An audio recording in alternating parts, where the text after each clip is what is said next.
I'm not sure how many of you know about the Watson judgment and have read it in detail. I wasn't sure if I was speaking to lawyers or not, but rather than stick to what I was necessarily going to say, I might jump around a bit more, which I don't know if that's a good idea or not, but anyway, we'll see.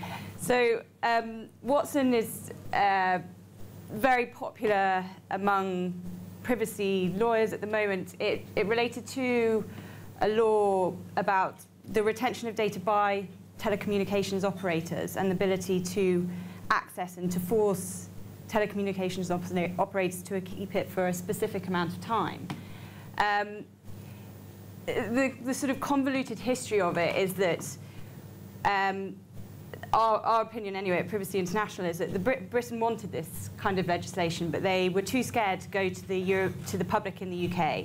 So they went via Europe, and we then got the Data Retention Directive. This then meant that Europe-wide there was provisions for the retention of data for up to 12 months. One of the biggest challenges to the actual directive was Digital Rights Ireland. So that was sort of one of the first things that was looked at in the Watson case was this directive lawful? It was found that it wasn't.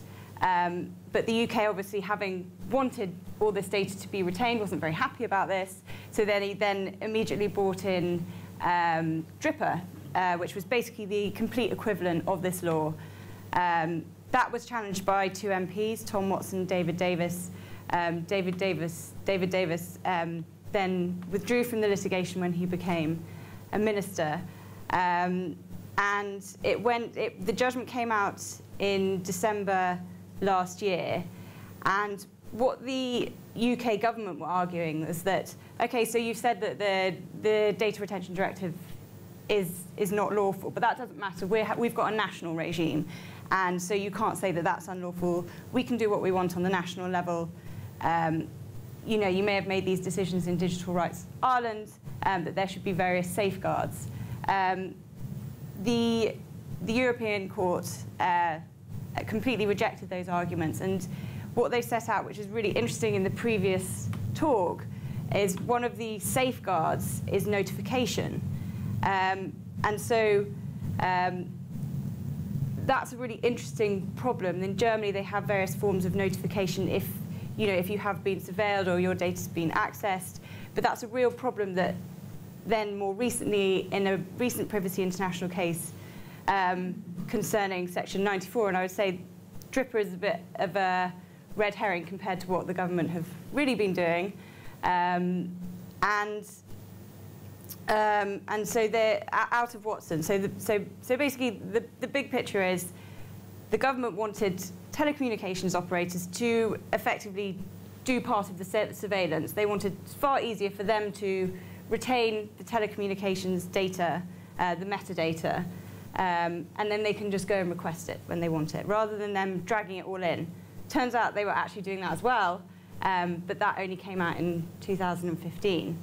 And so after Watson, the European Court of Justice said, okay, no, what you need judicial oversight, notification, retention within Europe, and I'm probably forgetting one of them, and Tony at the back can correct me, but very specific, but what you would think of as very basic requirements of highly intrusive data, all your location data, who you've been communicating with, and all of this retained for up to 12 months within a telco, within BT, Vodafone. And you'd think judicial oversight for that retention and for access to it is quite basic. The UK government is fighting back against that. They're not happy with it. The case has come back to the UK. What they're saying now is, actually, despite all these lengthy arguments we've had, this is academic, because we now have the Investigatory Powers Act. So that's great. You've all had these arguments about whether this is lawful, whether there should be safeguards, but don't worry, we've now got the Investigatory Powers Act, we've got the safeguards, so let's not worry about it. So we're still waiting to see what happens with that case. One of the key things Privacy International argued in Watson, we were an intervener, which means we weren't the main party, we just put in our opinion, was that, yes, it's good to have safeguards, but actually one of the big issues is bulk retention. We're not happy about that. And surprisingly, and very positively, they did rule that general indiscriminate retention is not lawful. So you can't just make telcos hold everything. There has to be some kind of reason, and they focused on serious crime. Now, as lawyers, we're like, well, then, you know, it depends what serious crime means on the national level. The reason I say that's all a bit of a, it's really important, but it's a bit of a red herring, because we've just come out of a court case to do with Section 94 of the Telecommunications Act 1984, and that went much further than data retention. In fact, they were serving Section 94 directions on telcos saying we want everything, and bringing it all in-house. So they would ingest it onto these databases. No doubt they became much more sophisticated since it started in about 1998, all completely secret until 2015. So on the one hand, you have the public data retention stuff. We're just making the telcos hold it. We're not accessing it. We're not pulling it in-house. These are the very arguments they made in Europe.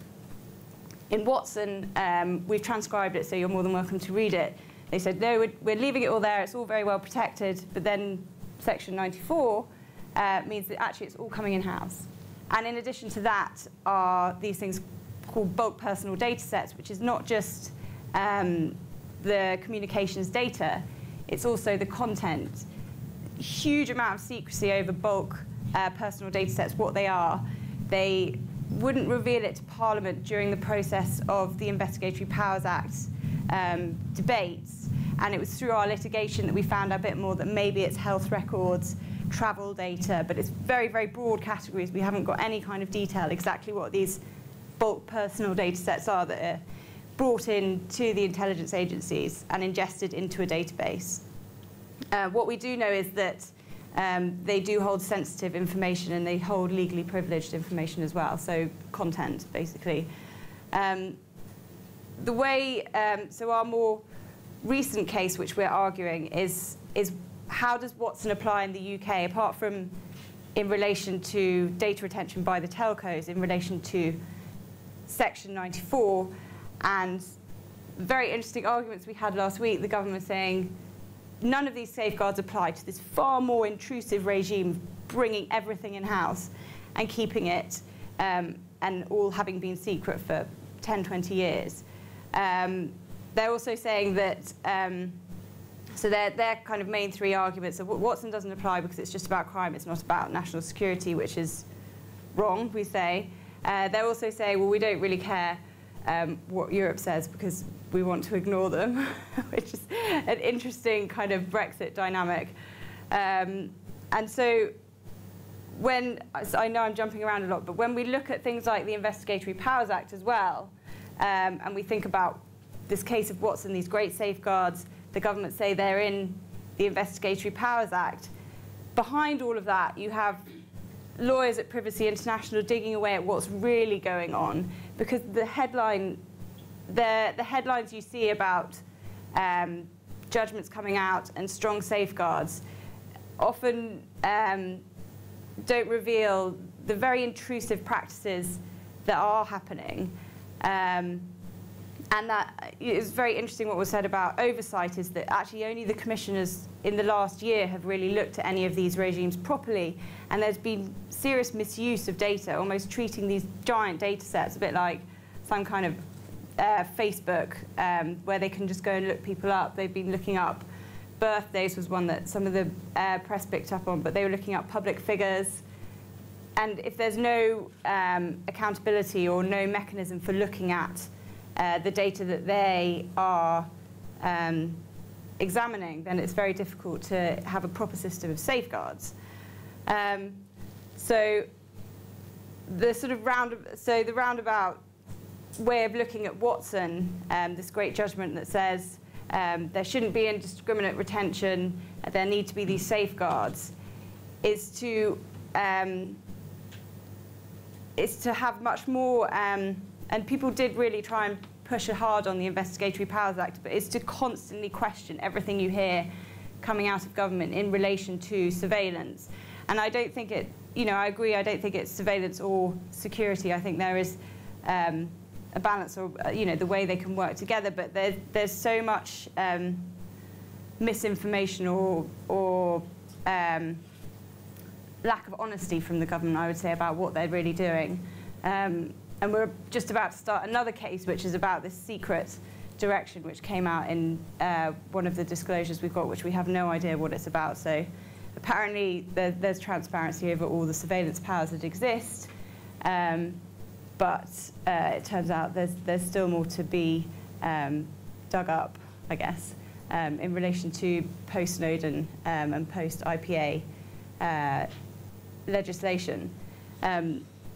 Just to jump around even more, one final thing is that a big worry with the IPA, which is actually not enforced properly at the moment. So Section 94 is still there without any safeguards at all, is the gag clauses and the technical capability notices. So I don't know if you've had a look at those, but the gag clauses mean that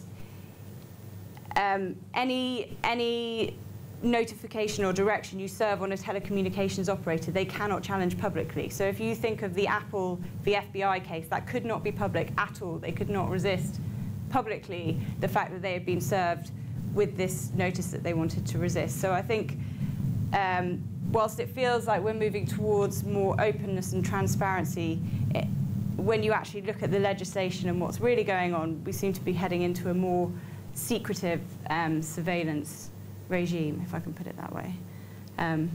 Sorry, that was maybe it wasn't good to go off script. But if you want to ask questions, then maybe that's a better way to dig into it a bit more.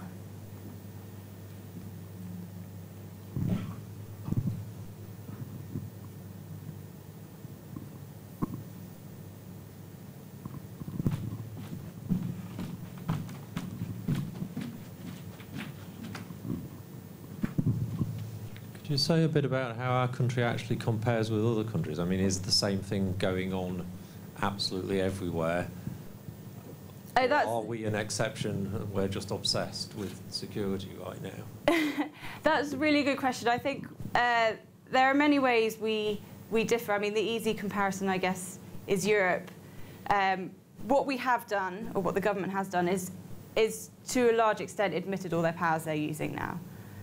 So the fact that they're using hacking, the fact that they're using all these bulk powers now, at least we know about it to a degree.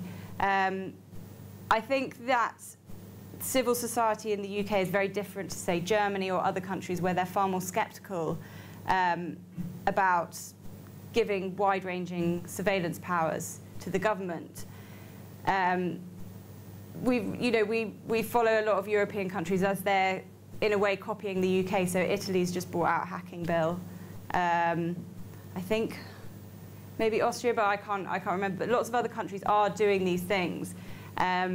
Whether the UK is leading the way in terms of saying we think it's lawful and then everyone copies, or they've actually already been doing it, it's hard to know. I think the breadth of the powers and what the UK have been doing, I think, is quite exceptional. I think the fact that for, say, 20 years they've been serving Section 94 notices on, say, BT, Vodafone, I mean, we don't know because they're not allowed to say, and bringing in all the communications data is huge. I'm not sure whether the same would happen, say, in Germany or France. It's hard to know, but I think the UK has been far more permissive and opaque in terms of what it's doing. But we are looking at different data retention regimes around Europe. Everyone seems to be moving a bit more towards what the UK is doing in terms of perhaps the governments. Society is a bit different, and that's where the powerful reactions are, I think.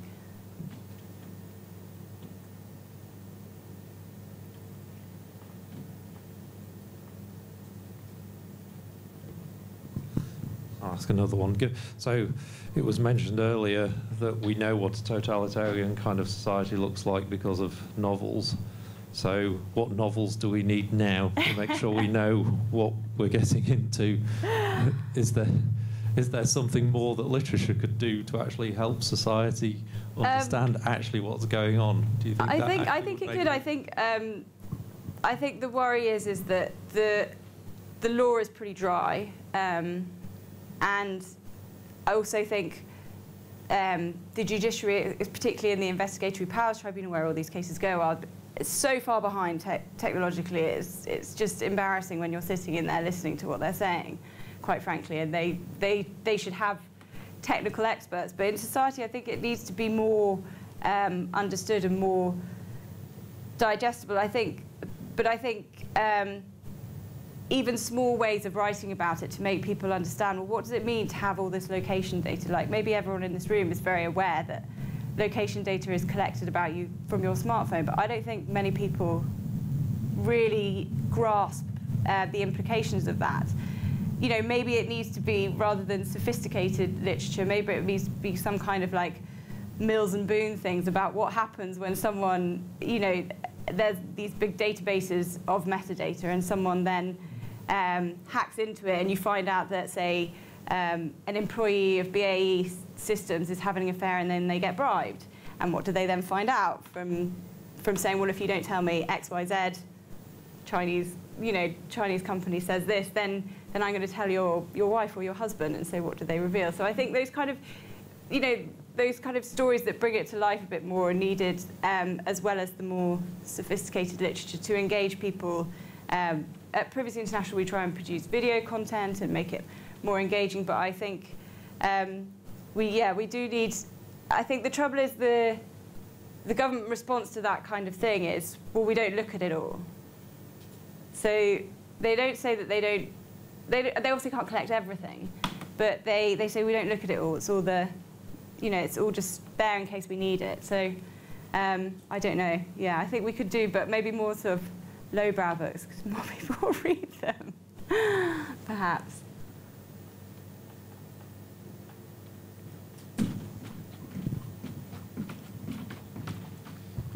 Thank you. So there's an interesting idea in the previous talk, which was new to me, about sort of, we might say we collect a fraction of everyone's data and we debate democratically what the fraction should be.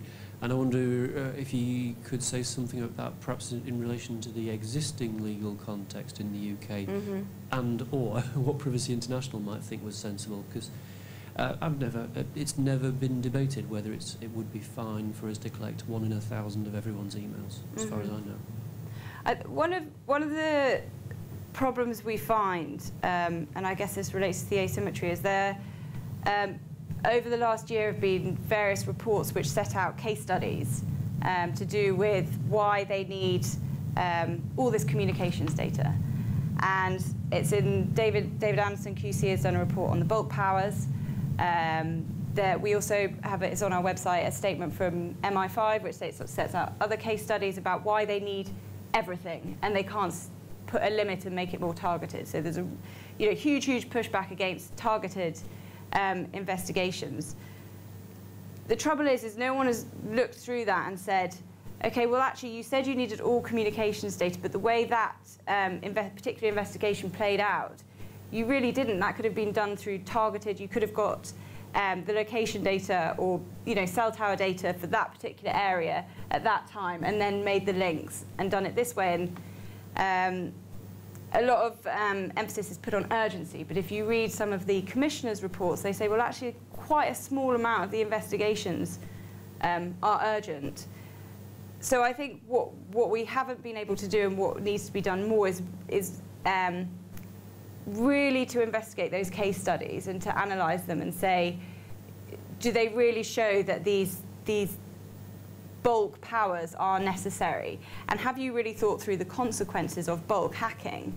So say you want to use it because you want to attack a number of phones or computers in a certain area and you think if you use this technique then great, but have you thought through the consequences of letting that out into the open? I'm not a technologist, but I've read bits about the Stuxnet virus.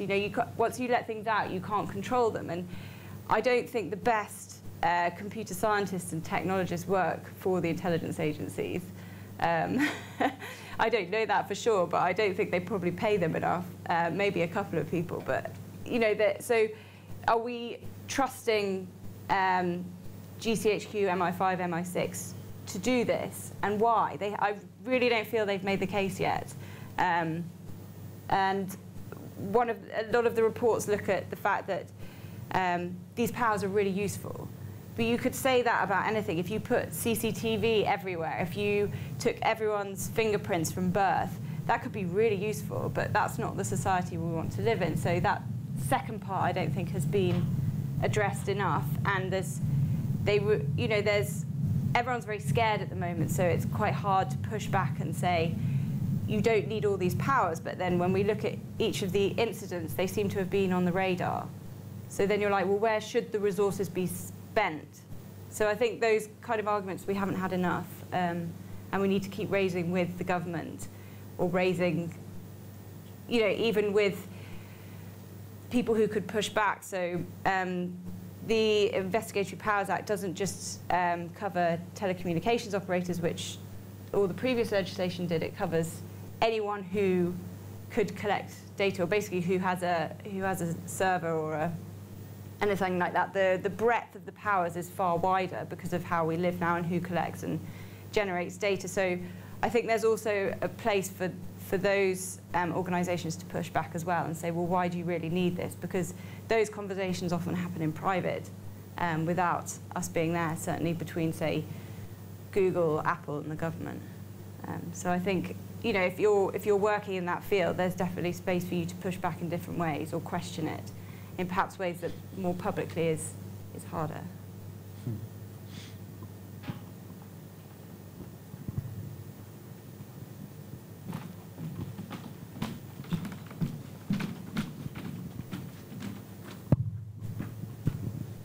Just a slightly random thought, but what seems to be the case is the government want privacy, but they don't want the people to have privacy, because that's what's really going on. They're desperately trying to protect what they're able to do and not let anybody know what they're able to do, and that's what transparency is. It's actually, transparency is really privacy about what the authorities do as opposed to privacy about what people do. Yeah, I think fair? You're right, and I think even that level of debate isn't happening within government about the different balances, and certainly there are some MPs who were suspicious a long time about Section 94, but they just stopped the conversation and never revealed what it was being used for. But I was at an event the other day, and there was someone from the Cabinet Office who's part of the cybersecurity team. And I said to him, well, what debates are you having internally? Obviously, you're not going to tell me the content, about how cybersecurity fits with hacking. And he said, why are you talking about hacking? I don't know. And I said, okay, equipment interference, or whatever you want to call it. Like, what are those debates that are happening about the risks? And I don't think he even knew what I was talking about.